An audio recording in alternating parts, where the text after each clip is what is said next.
base on the planet. You wanted Area 51. There it is. But no one's ever been this close until now. This is the place to be at the right time. What is the government hiding inside? Is it secret weapons or extraterrestrial technology? We're taking it apart to figure out how it works. And what happens when people venture too far? We actually had to jump into the car to protect ourselves. Now, declassified information, inside accounts, revelations from former CIA pilots. I saw a flying saucer. And a groundbreaking look at the base with state-of-the-art equipment. We're getting images of Area 51 in high definition, the likes of which people have never seen before. This is case number 55101, Area 51 revealed. It's huge.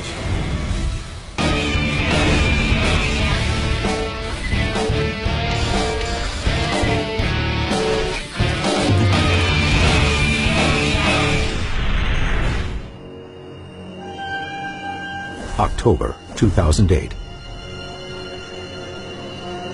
Pat Uskert is in the remote Nevada desert, 15 miles from Area 51. Is that them? It's definitely them. What are they doing? They're watching us. There's two guys in there. You want to see? You see, there are two guys actually in Yes. the vehicle?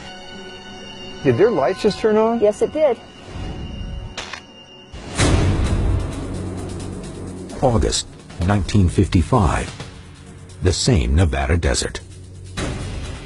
On a desolate dry lake bed, a plane unlike any seen before blasts into the air. This test of the U-2 spy plane ushers in the modern age of top-secret aircraft. And the center of it all is Groom Lake, also known as Area 51.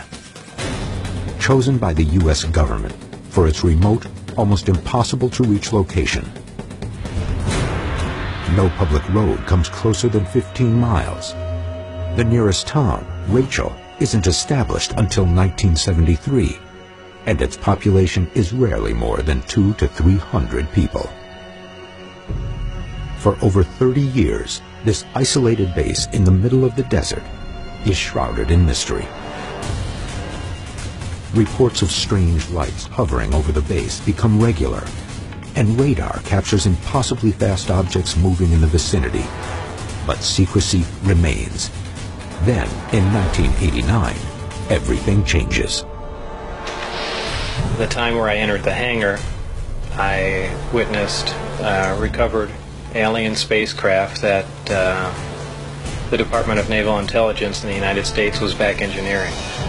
Alleged U.S. government physicist Bob Lazar goes public and claims he is reverse engineering alien spacecraft at Area 51. UFO sightings in the airspace above Groom Lake skyrocket.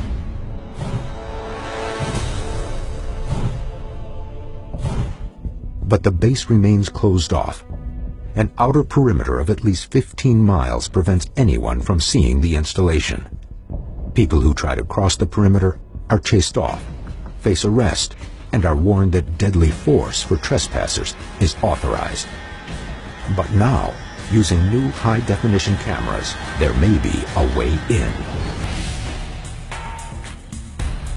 We're only a few miles away from the beating heart central of Area 51. It's almost a nation unto itself, with its own staff, personnel, its own resources.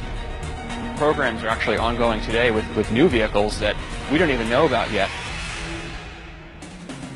Today, the U.S. government has not officially acknowledged the existence of a base called Area 51, let alone admitted to extraterrestrial experimentation. The investigation now comes to the remote desert of Nevada for answers. Dr. Ted Ackworth will explore the official military history of the base. There has been a progression of the most advanced, the most clandestine vehicles developed here over the last 40 years. Bill Burns will look into the allegations of reverse engineering. The more we get into this story, the bigger and the deeper it gets. And Pat Uskert will attempt to see the base itself. Here's a chance to have a look into one of the most secret places in the world.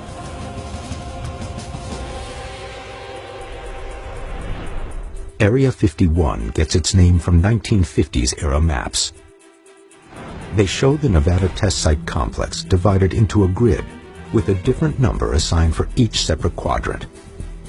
The land around Groom Lake just happens to be assigned the number 51. With little to no important details from these historical records, only a select number of people have gotten closer to the truth about what's happening inside. I'm about to meet with Peter Merlin. He's an aeronautical historian and something of an expert on Area 51. Peter Merlin is a member of the Nevada Test Site Historical Foundation. He has interviewed dozens of Area 51 employees and has studied some of the top secret base's declassified documents and formerly illegal satellite images. Now, the base was first opened around 1955, is that right? It was established in 1955 by the Central Intelligence Agency. The U-2 spy plane was highly classified, and they needed a place to test it outside of the public eye.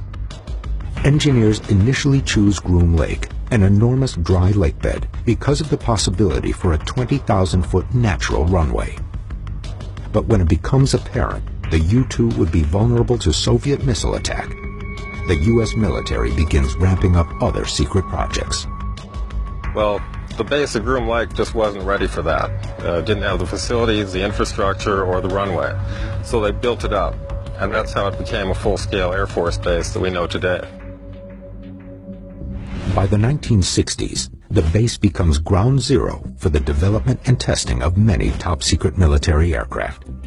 The RB-69A, the F-117, and the B-2.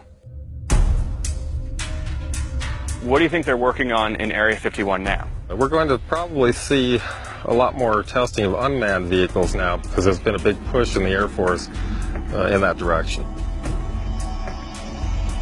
But seeing a test in this highly restricted area is almost unheard of. Yet this is precisely what Pat is about to attempt.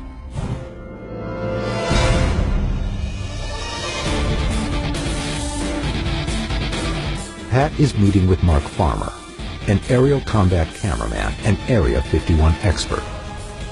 He is taking Pat to view an undisclosed flight path that few have ever been to.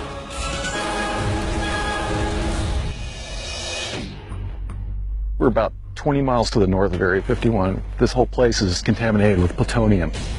They had done a weapons dispersal test where they blew up a nuclear weapon. So are we in a plutonium-enriched area right now? There's plutonium around. Okay, great. According to Farmer, many years have passed since the last weapons test. But this area has become a prime location for something else: observing flight tests. I hear something right now. Sounds like we got something coming in. In the distance, an F-15 moves through the skies over Area 51. Not long after, it's joined by another.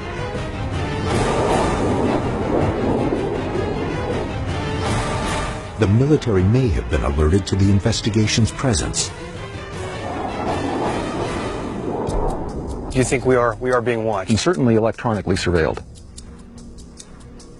An unknown number of sensors that collect visual and audio data are scattered all across this area of the desert. How would they be monitoring us? School of techniques called electronic support measures, which basically are sucking up just electromagnetic emanations. And we have wireless microphones on right now. We have cell phones, we have walkie-talkies. We've been blasting out all sorts of stuff, so it's very easy for them to pick up. The F-15s make a couple of passes, but soon disappear from sight. No further activity takes place. With the base most likely aware of their presence, Mark and Pat realize they're not going to see any further flights. It's their job to keep that place secret, so of course they're going to do what they got to do. No one knows this better than Bob Lazar, who after years of ridicule drops out of the public eye. But the man who originally broke the story, George Knapp, is still pursuing the facts.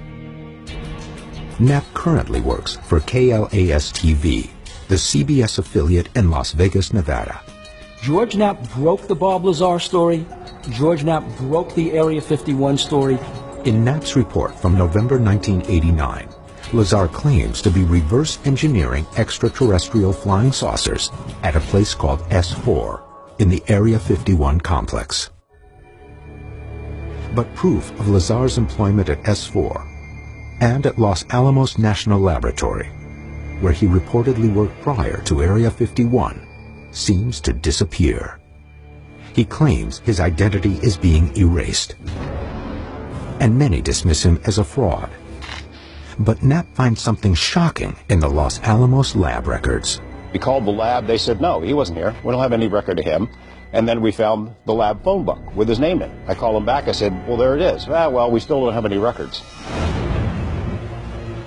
Was the government trying to hide that Lazar had ever been working at Area 51? So then I got the newspaper article, Los Alamos Monitor. There he is on the front page, and a picture of him with his jet car, and it lists him as a physicist. I went back to the lab. Nah, we don't have anything for him. And I know he was there, not only because of the phone book and the newspaper article, but because I've interviewed 4 or 5 people who worked with him there who said he was there working on classified projects. With strong proof that Lazar worked at Los Alamos, Knapp believes there's credence to his claims. But one of the most bizarre is yet to come. Lazar also divulged to Knapp that while working at Area 51, he came into contact with a powerful alien energy source he called Element 115. He has speculated that it came from some other planet or some other solar system, and we're taking it apart to figure out how it works. Lazar claims Element 115 is used to power flying saucers. The key for me was always, did he work at Los Alamos lab? Because if he wasn't working there in a classified position in scientific and technical job capabilities, then it's at least conceivable he could have worked at a place called Area 51. Do you believe Bob Lazar's story? I do. Now, a former CIA pilot is about to confirm Lazar's story and steps forward with a shocking sighting of his own. Just a few minutes ago, we saw one of the government extraterrestrial UFOs. In 1989, alleged government physicist Bob Lazar tells the world he's been reverse engineering extraterrestrial flying saucers at Area 51. Lazar also claims the flying saucers he worked on are powered by a strange alien energy source called Element 115. But the secrecy surrounding the base keeps anyone from verifying these claims. Stories of elite security forces keeping the curious away begin to surface. And Pat is about to see just how intimidating these defenses really are. I'm about to meet with author Susan Wright, who wrote a book about Area 51. Now, she had a very scary experience just outside the perimeter of Area 51. Pat and Susan are driving 125 miles north from Las Vegas. They're now at the intersection of Highway 375 and a dirt road that leads directly into the base at Groom Lake. So what road are we on? This is the Groom Lake Road, and this actually goes to the front entrance of Area 51. The last time Susan was at the perimeter was in 1997. It was an experience she won't soon forget. The military really controls this area, and they try to be very intimidating to scare people away. So what did you experience? Well, when we went down this road, we went all the way to the border of Area 51, and we saw the camo dudes. Camo Dudes is the nickname given to Area 51 roving security guards who wear camouflaged uniforms. They were blocking the road so we couldn't get in any further. And we pulled back to the next series of buttes. We got out of the car, and a helicopter just rose out of nowhere. It was like no sound, no warning. Just suddenly the helicopter was, boom, right there in front of us. Like how close? Like 40 feet away. We actually had to jump into the car to protect ourselves. It's very frightening, it's very intimidating, and obviously that's what they meant to do. They wanted to scare us away from the area. Why would a military base be engaging in scare tactics towards curious civilians? The answer could lie in what they're testing. As Susan and Pat continue driving toward Area 51, Bill is uncovering new information about the purported function of Element 115 from a man who Bob Lazar confided in. His name is John Lear. John's father invented the Learjet. John himself is an accomplished pilot. He worked for the CIA, had a very high security clearance. Lear retired with more than 19,000 hours of flight time.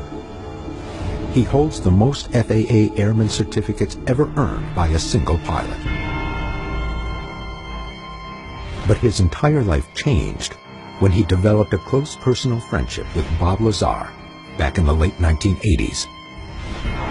According to Lear, Lazar used to take him on late-night excursions to the outskirts of Area 51 to watch flying saucer tests. You saw a flying saucer at Area 51. No doubt about it. I saw a flying saucer. It was radiating yellow and gold. Bob Lazar told me when it was going to be there, and it was there. In never-before-seen home video from March 22, 1989, John Lear is shown here on the perimeter of Area 51, also referred to as Groom Lake. The voice of the man holding the camera is Bob Lazar. We're standing just about 8 miles due east of Groom Lake, Nevada, the super government secret test site. And just a few minutes ago, we saw one of the government extraterrestrial UFOs fly over there. We all watched it for about 7 or 8 minutes. The mission was organized tonight by Bob Lazar, who is a theoretical physicist who works at Groom Lake. And is also a dead man at this point.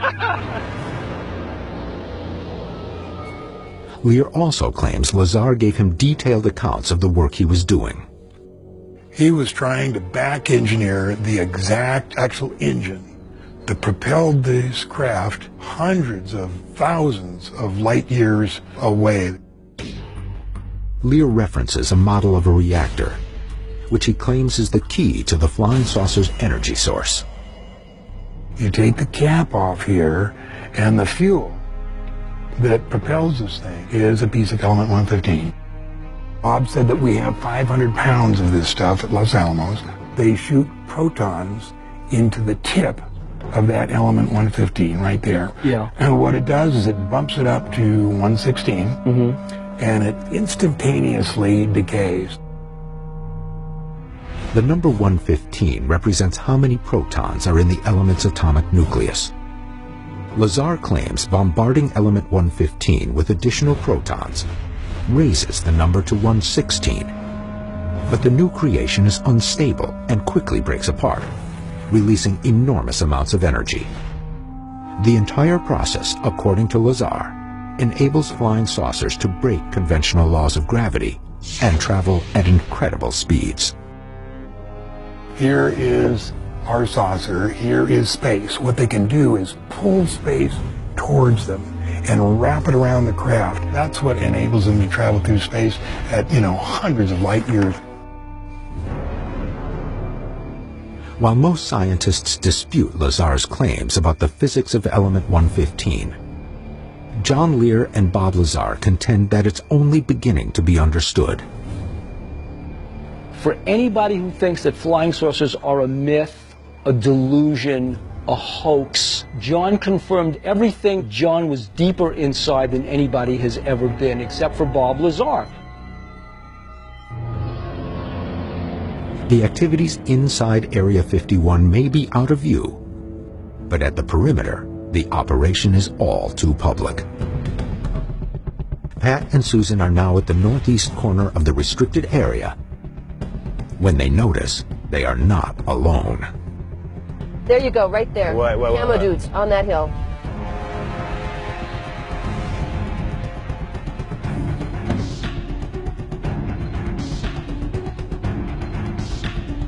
that them? It's definitely them. What are they doing? They're watching us. There's 2 guys in there. You want to You see? see the 2 guys actually in Yes. the vehicle? Did their lights just turn on? Yes, it did. I was wondering if there was anyone in the car. Right. And they sort of turn on their lights to respond to that. In the distance, surveillance units are monitoring both video and audio in the area. And see, you can see the sensors right there, keeping an eye on us. Despite being tracked, Pat and Susan continue on to the perimeter. You can see there's a new sign they've put over the old one. The old signs had "violators will be shot," which was a little intense. Wow. And so now they've got these signs. Well, what's this one say? Warning, U.S. Air Force installation. It is unlawful to enter this area without permission of the installation commander. All personnel and the property under their control are subject to search. Wow.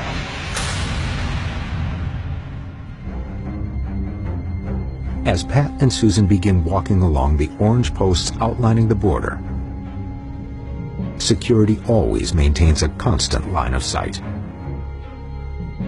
Well, they reposition themselves so they can see better exactly what we're doing. They want to see where we're going to go and what exactly we're going to do. They're watching us right now. Yeah, they probably have binoculars trained on us right now. I'd like to get out of here. Okay. Can we go? We can go.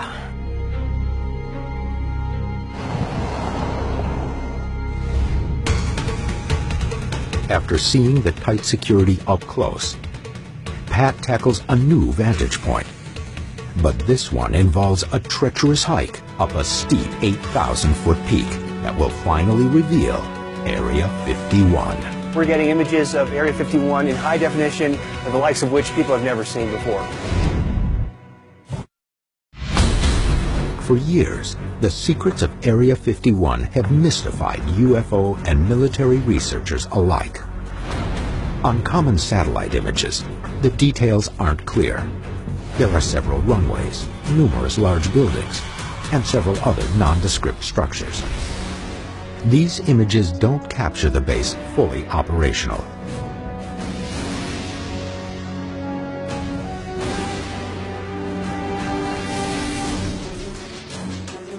"22 miles off-road from the nearest town, Pat is meeting with experienced Area 51 guide Glenn Campbell, and the two will hike up to a vantage point named Tickaboo Peak. From the top, they'll be able to see the base with their own eyes. We're about to set up our day camp because we're here a little early. The sun is still out, and we want to do this hike at night. We want to be there at sunrise. That's the prime time to see Area 51 in the morning when the sun is coming up. While Pat and Glenn Campbell set up a base camp for the night, 20 miles away, Dr. Ted Ackworth is surveying the skies over Groom Lake. Midway between the Nevada towns of Rachel and Alamo sits a stretch of road where UFOs are frequently reported in the airspace above Area 51. These actual images from over the clandestine base were captured here by amateur videographers. To put this to the test, we've actually contracted with a surveillance company out of Las Vegas, Southwest Surveillance. They're bringing in 3 high-resolution video cameras, which we will orient towards Area 51 and see if we capture anything on tape. The 3 cameras are set up 100 feet apart and will continuously record a panoramic portion of the skies above Area 51 for the next 3 days. If there's any strange aerial activity over the base, day or night, these cameras will capture it. As nightfall comes, Pat and Glenn Campbell are preparing for the long hike to the top of Tickaboo Peak. Tickaboo Peak is 26 miles away from Area 51 and is the only current location to legally view the base. We had to come across 22 miles of dirt road to get here.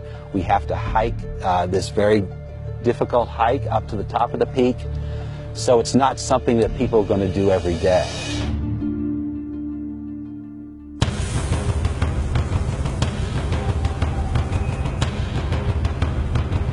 It's midnight. I'm here at the base of Tikaboo Peak at about 6,900 feet. The air is very dry, and I'm already feeling the altitude a little bit. Though the hike is only a mile in distance, it requires a 1,000-foot ascent over steep and treacherous terrain. Pat and Glenn must often crawl on their hands and knees through scree, a combination of loose rock and dirt. We've been hiking for a while now. The incline is steep at a certain point, so this is not easy. For those who are attempting this, you have to be an experienced climber. This is not for beginners. You could easily fall to your death here.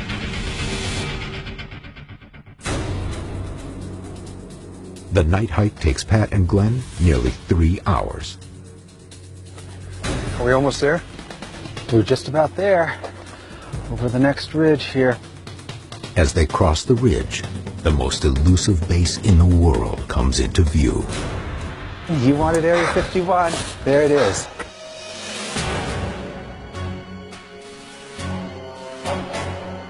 Oh my gosh. It's huge.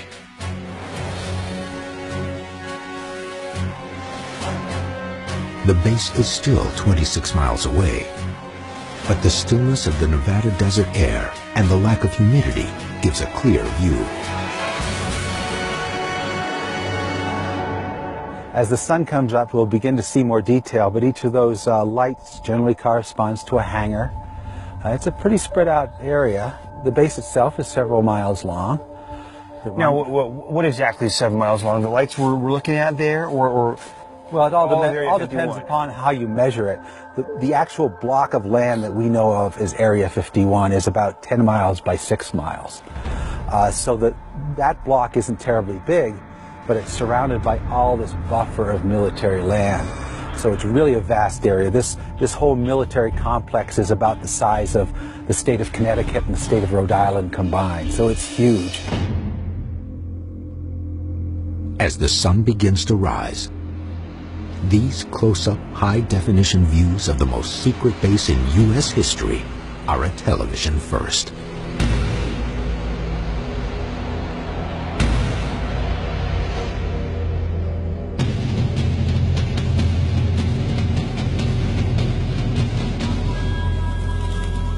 But as Pat peers into the base, another mystery appears overhead. Unmarked jets. These flights are rumored to transport workers into Area 51, and their jobs at Area 51 are unknown. I see a plane coming in. Does it have that red stripe down the side? It looks like it. White with a red stripe down the windows. That's the one. It's bringing the workers in. The workers all come up from Las Vegas and fly on those 737 jets. It's like a scheduled airline. They come in on a regular basis. This early in the morning, they're going to be coming in every half hour.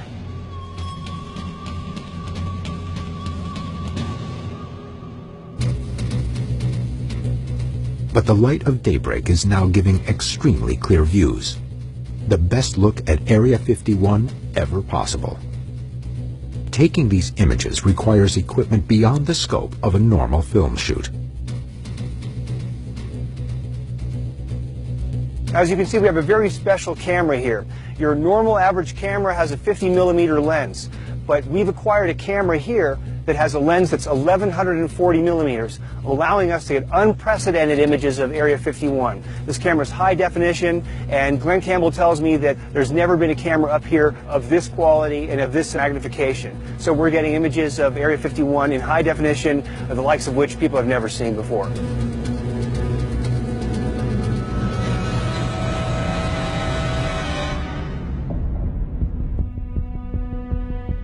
The camera reveals a giant runway and a string of buildings that make up the bulk of Area 51. These inconspicuously positioned hangars, offices, and airstrips in the middle of the Nevada desert are an enigma. But the biggest mystery of all is this giant hangar, which has only recently been constructed. I've run out of adjectives. I can say amazing, fantastic, incredible, but they all don't seem to encapsulate the experience. I mean, for someone investigating UFOs, this is the place to be at the right time.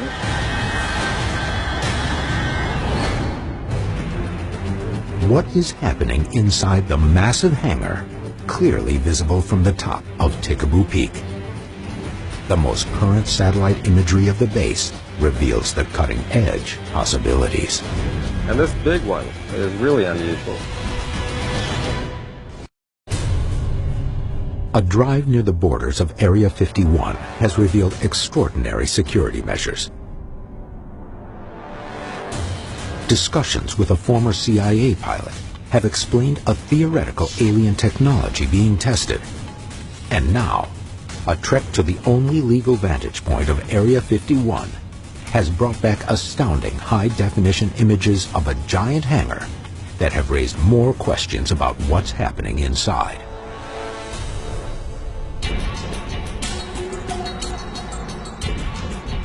Ted turns to the most current satellite imagery of the base with aeronautical historian Peter Merlin.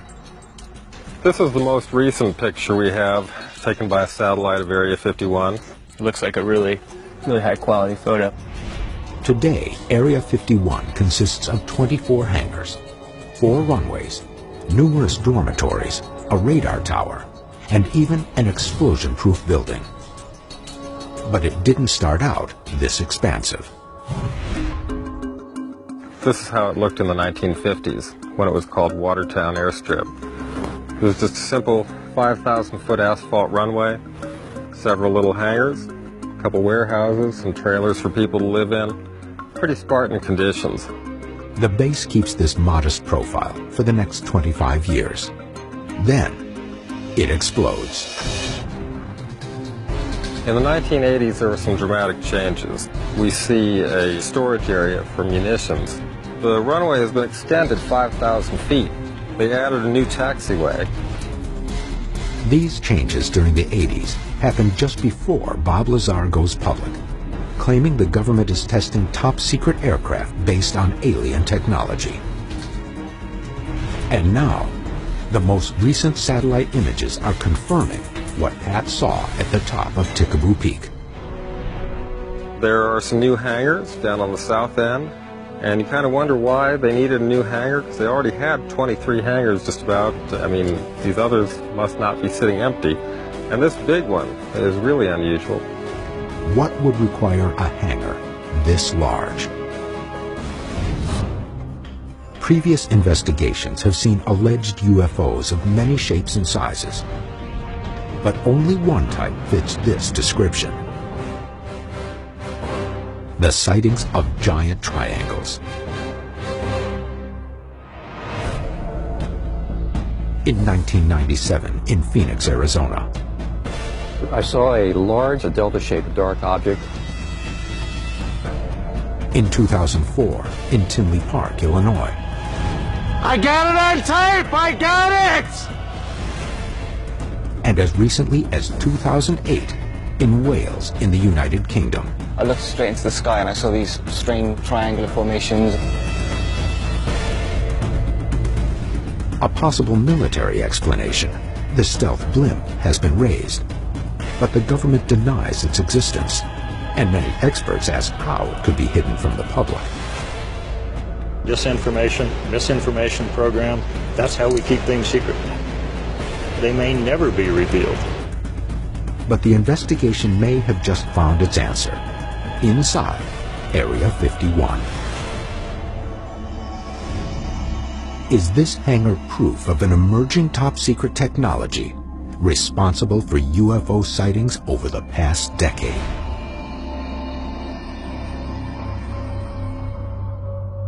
The only way to get this answer is to speak with Area 51 employees. As Glenn Campbell pointed out at the top of Tikaboo Peak, most Area 51 employees are transported to the base in white unmarked airplanes, bearing a red stripe down the side.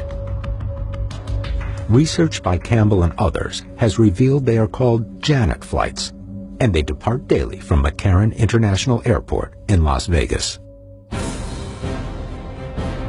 Pat and Glenn are attempting to track these anonymous Janet flights from the ground,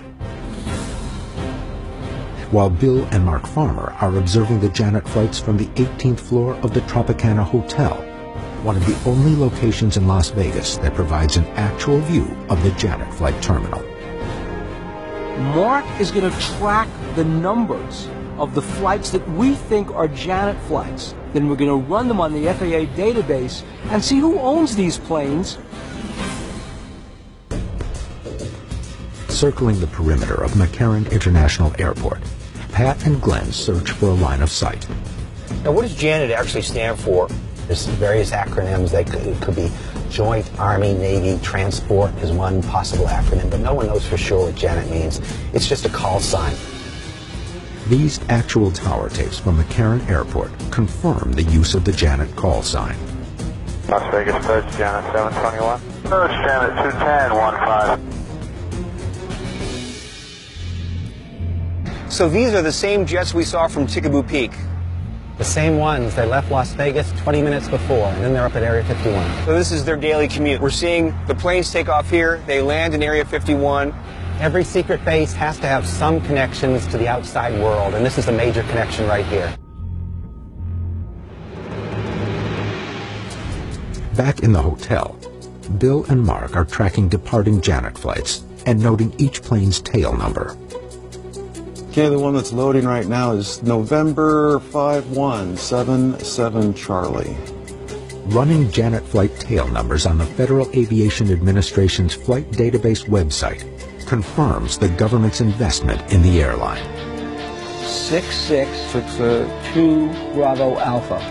It is registered to the United States government. So what's going on here? You were just driving around the airport and you looked over there, you wouldn't think anything of this facility. If you look a little closer, you see the barbed wire, you see the guard shack, you see that there's no markings on the building. It's hiding in plain sight is what it is. Getting Area 51 employees to speak publicly is nearly impossible. But Bill Burns has managed to track one down. The time we were out there, we were non-existent. The 1980s drew intense public scrutiny to Area 51, which physicist Bob Lazar claimed was reverse engineering alien technology for advanced military capabilities. Lazar has fallen out of the public eye in recent years and rarely speaks about his experiences. But new looks at the base have revealed the potential for something massive in development.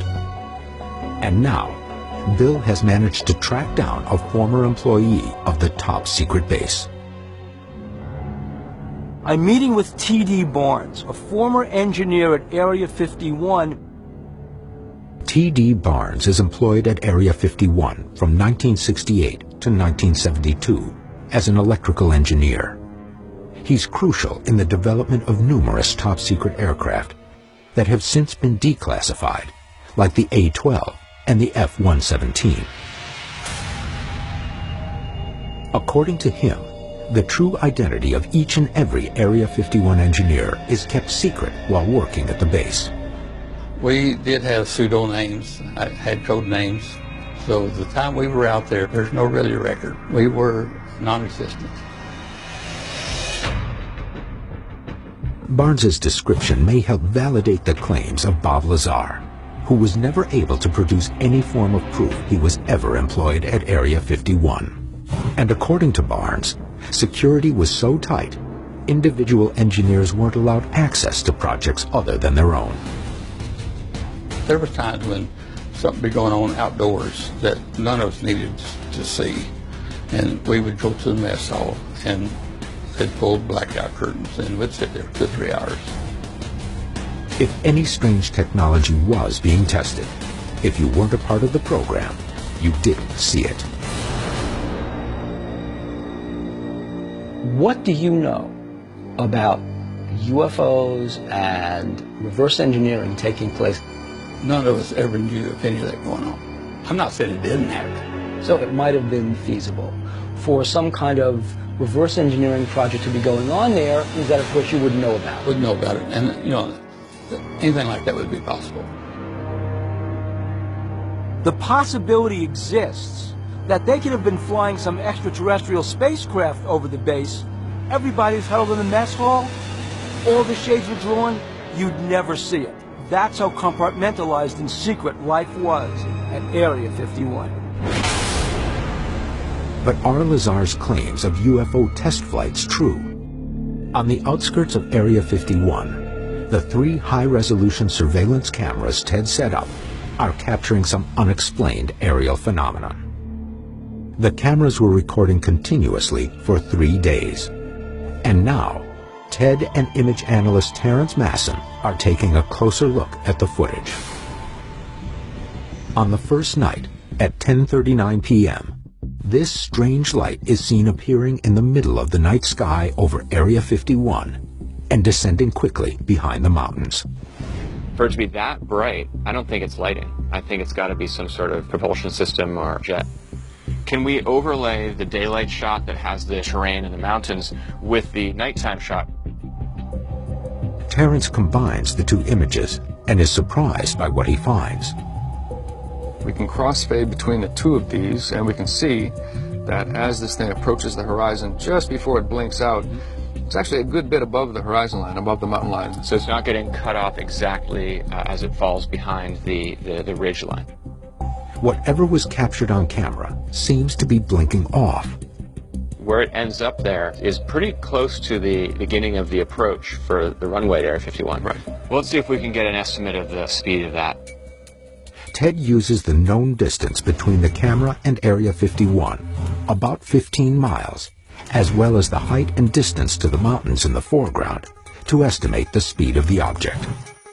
How much distance on the frame is the object falling compared to the height of the mountain range? It's roughly about twice the relative height of the mountain range off the ground. If it's dropping over Area 51, we're seeing it travel about 10,000 feet in about 2.2 seconds. That's about 3,600 miles per hour. That's pretty fast. That's pretty fast.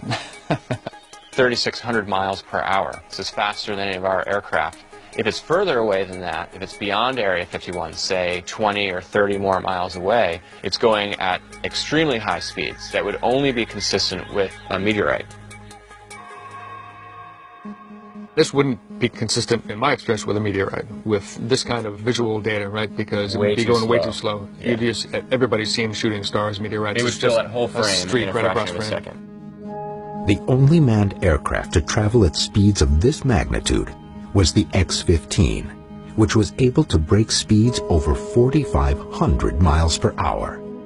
But that aircraft's final flight was October 24th, 1968. No publicly known aircraft has reported speeds like that since. It stumps us, so we're kind of left with a mystery. Something descended at high speed down into Area 51, and we're just not sure what it is.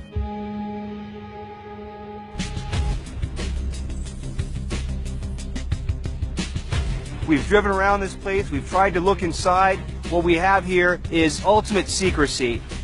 Area 51 is fact, it's not fiction. It's been here since 1955. While the facility itself has never been secret, what happens in the facility has always been extremely top secret. After everything else is eliminated, what is the big secret of Area 51? Are the saucers still out there in those mountains? What are they hiding? What's there? The closest looks at Area 51 prove that the base is still active. And with massive hangars, impossibly fast objects, and recent sightings of large triangles all across the globe, Area 51 may be the source of a worldwide UFO